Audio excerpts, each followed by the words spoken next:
Hi, this is Greg Hoff, and I'm going to talk about Celadon Group Incorporated. To set the stage, Celadon was, in 2016, one of North America's largest truckload freight carriers, but some market conditions were driving down the value of its equipment.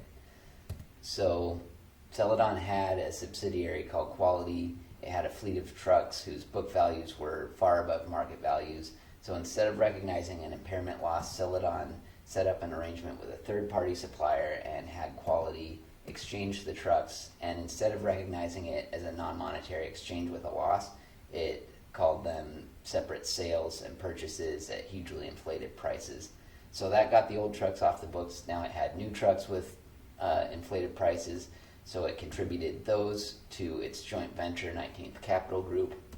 19th Capital wrote them down to market value, but that loss didn't get reported on Celadon's books because it was a joint venture. So in 2016, they started out with overstated equipment, understated losses, so there was a misstatement, not exactly fraud yet.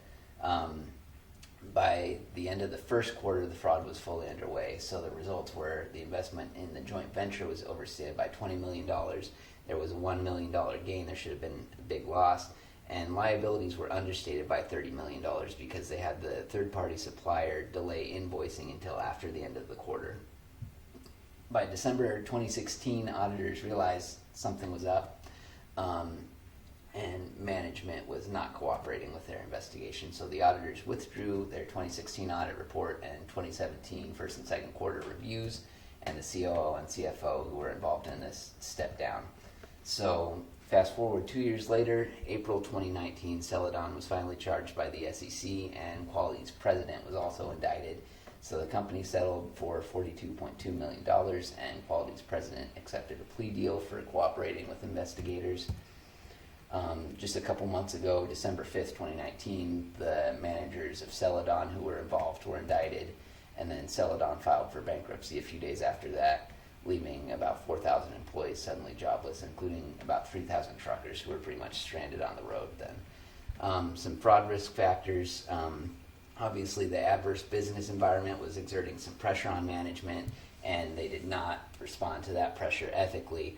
So that reflects some tone at the top issues, control environment deficiency in the COSO component framework.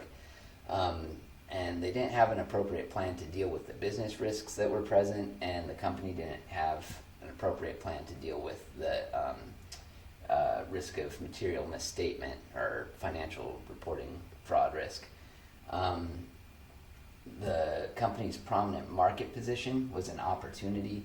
They were able to exert a lot of pressure on that third-party supplier, and internally the fact that management had override authority, they could get around segregation of duties or any other control activities that were designed to prevent this sort of thing, represents another deficiency.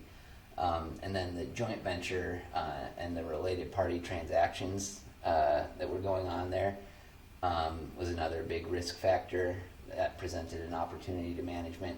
The audit committee did have a policy for addressing this, but I don't think they had the full picture.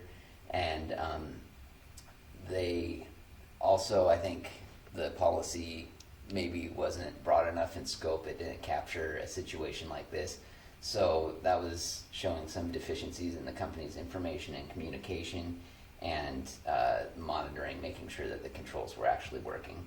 So some audit procedures that either were employed or I think would have been helpful, analyzing whether the transactions made sense, like should there have been a gain when trucks should have been impaired.